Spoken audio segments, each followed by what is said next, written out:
हम हैं देश के एकमात्र ग्रामीण नारीवादी न्यूज चैनल। हमारा समर्थन करें, यूट्यूब चैनल सब्सक्राइब करें, खबरें लाइक करें और वेबसाइट पर सदस्य बनें। ये मेरे पीछे आप देख रहे हैं, एक जंगली इलाका टाइप लग रहा होगा। ऐसा लग रहा होगा कि यहाँ ये बस जंगल है और इसके आगे कुछ नहीं होगा। लेकिन आपको मैं बता दूं कि यहाँ पे पीछे आदिवासी लोग रहते हैं, लगभग 100 घर हैं और इन लोगों की समस्याएं बहुत ही जटिल हैं।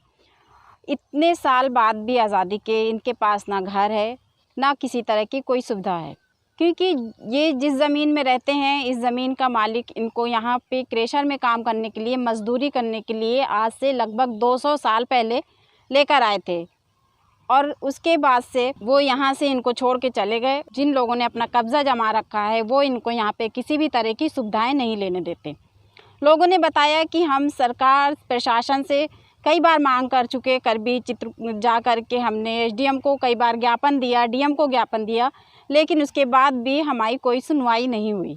हम बार बार प्रशासन के चक्कर लगाते हैं, जाते हैं, आश्वासन मिलता है, लेकिन समस्या का हल आज तक नहीं हुआ। हमें यहाँ से निकालने की भी धमकी देते हैं, यहाँ से भगाने की भी कोशिश करते हैं। कितनी पीढ़ी गुजर गई दादा आपकी यहाँ? यहाँ 3 पीढ़ी बीत गई, चौथा पीढ़ी चल रही है। तो आप लोग छोटे छोटे थे जब आए थे या? हाँ, अरे हमारे का पैदा गिरी नहीं रही तब आएगा।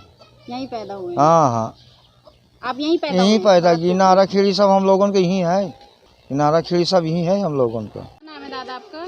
हमारा छोटा नाम है। ये बताइए, यहाँ पे जो आप कॉलोनी नहीं है किसी के पास, किसी तरह का विकास नहीं, इसका कारण क्या है? ये बड़े आदमी लोग आज छेंक रहे हैं, उनका जमीन है नहीं, जो को हमके बसाया है वो मर हेराए गए। यहाँ का रहने वाला नहीं है, वो कानपुर का है या बाराबंकी का है, 2 आदमी रहे यहाँ, तो उनका लेबर हम आहन, वो हम लोगों की बसा के चले गए। कहीं ले आबादी ज़मीन नहीं, बसे रहना तुम लोग, अब हम जा रहे हैं। और चले गए, बुढ़ा रहे, मर हेराए गए वहाँ, आज तक नहीं आए यहाँ। यह रेल नहीं निकली रही है और रोड तब क्या है, अब समझ लो कितना साल हो गया। ये आपका घर है? हाँ। तो कॉलोनी नहीं मिली है? नहीं को। कैसे रहती है? जैसे बारिश आती है, क्या क्या दिक्कतें होती है? घर चूता है, घर चूता है बहुत, खाना नहीं पका पाते। खाना नहीं पका पाते। तो कैसे रहती हो जब बारिश होती है? तो कहाँ पकाती हो खाना? अंदर। वहाँ अंदर भी पानी आता है? हाँ, मतलब पानी चूता है, खाना भी नहीं पका पाते और गीले में सोते हैं। अब पता नहीं कॉलोनी क्यों नहीं मिलती है, लीक करके ले गए हैं, आती नहीं है कॉलोनी। अब गरीब आदमी काहे में सोए हैं, ना खटिया है ना मचिया है, काम भी तो नहीं मिलता यहाँ। बहुत साल से हो गए रहते, पीढ़ी बीत गई, बाबा दादे सब मर गए। बस इतनी ही समस्या है दीदी, हम लोगों को कोई यहाँ विकास नहीं हो रहा, न कोई हमारी सुनाई कर रहा है। बस बोल देते हैं मुँह से कि हम आएंगे, तुम्हारी समस्या हल करेंगे, कोई नहीं आता। कितने सालों से आप लोग अधिकारियों के चक्कर लगा रहे हैं? 2 साल 3 साल हो गया इस जमीन के पीछे, कि मतलब हम लोगों को जमीन पट्टा किया जाए, हम लोगों के जो सरकारी लाभ है वो भी मिले, तो कुछ नहीं, कोई सुनाई नहीं। तो मैं यही समस्या है कि ना आषाढ़ में झाड़े मैदान है, टट्टी जाते हैं, गीला में गिर जाते हैं, फिर कांदा पहुँच के उठ के टट्टी मैदान जाते हैं, ऐसा गीला कपड़ा पहन के, ऐसे बच्चों को बैठाते हैं।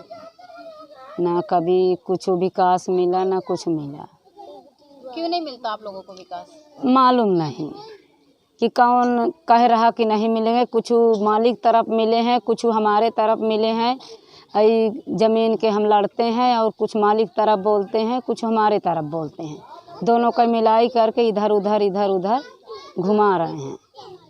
किस तरह दिक्कत आती है, ऐसे रहते हैं अपने अपने मकान में, घर में। चूता है तो बर्तन धरते हैं, वो दूसरे जगह चूता तब कहाँ पन्नी लगा लेते, भसक गया किसी घर।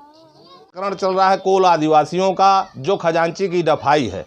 उन कोल आदिवासी क्यों 83 कॉलोनियाँ वर्तमान में आई हुई हैं और वो लोग 100 साल से उस जगह पर निवास कर रहे हैं, लेकिन भूमाफिया और खनिज माफिया भरतकूप के उस ज़मीन को फर्जी तरीके से 2002 में अपने नाम करा लिया है। आज वो लोग उसकी कॉलोनी नहीं बनने दे रहे हैं और इस लेखपाल को जो है 15 लाख रुपए में सौदा करके उन कोलों को उस बस्ती से खाली कराने का षड्यंत्र ये लेखपाल रच रहा है। उनके खिलाफ अधिकारियों को गुमराह करता है तथा मेरे और मेरे सहयोगियों के खिलाफ उन भूमाफिया और खनिज माफियाओं के द्वारा छेड़खानी, बलात्कार जैसे घृणित मुकदमे लगाने का भी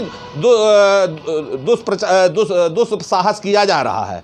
इसलिए हम चाहते हैं कि ऐसे आज भी एसडीएम महोदय ने लेखपाल को सस्पेंड किया है तो वही भूमाफिया और खनिज माफिया कोलों को जबरदस्ती लाद करके लेखपाल के पक्ष में आज एसडीएम साहब के वहां कर भी गए हुए हैं। उनके साथ न्याय हो और भ्रष्ट कर्मचारियों को दंड मिले। तो जिस तरह से इनका चल रहा है, कोई विकास नहीं, जो आदिवासी रह रहे हैं, किसी चीज की सुविधा नहीं ले पा रहे हैं जी, तो ये कैसे मतलब संभव होगा और कैसे बदलेगा? हाँ ठीक है, बहुत अच्छा प्रश्न है मैडम जी। माननीय मायावती जी की गवर्नमेंट थी, उन्होंने अपने शासनकाल में एक कानून लागू किया था 123(2), जिसमें ये कानून था कि अगर अनुसूचित जाति का व्यक्ति किसी की भूमधरी में भी 10 साल से ऊपर निवास कर रहा है तो वो भूमि उनको उनके नाम कर दी जाए।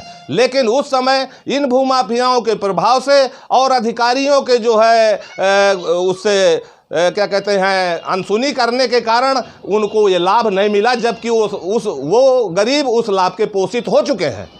उस कानून के तहत उस लाभ के पोषित हैं। आज वो 100 साल से रह रहे हैं और ये कानून मायावती ने बनाया था 123(2), जिसमें यह साफ निर्देश है कि भूमधरी में भी किसी के रह रहे हैं तो अनुसूचित जाति के लोग तो वो जमीन उनके नाम कर दी जाए 10 साल के ऊपर। आपने जो अभी धारा बताई कि हाँ 123(2) जो मायावती ने लागू की थी जी, आपको क्या लगता है ये धारा का कितना उपयोग हो रहा है, कितना इससे लोग लाभ पा रहे हैं? कहाँ लाभ पा रहे हैं? जो जमीनें हैं सब भूमाफियाओं की हैं, पूंजीपतियों की हैं, तो गरीबों को इसकी जानकारी नहीं है और अधिकारियों को वो गुमराह कर लेते हैं पैसा दे करके, इसलिए वो गरीब उसका लाभ से वंचित है। ये जीता जागता प्रमाण हमारे अकबरपुर का खजांची की दफाई का है।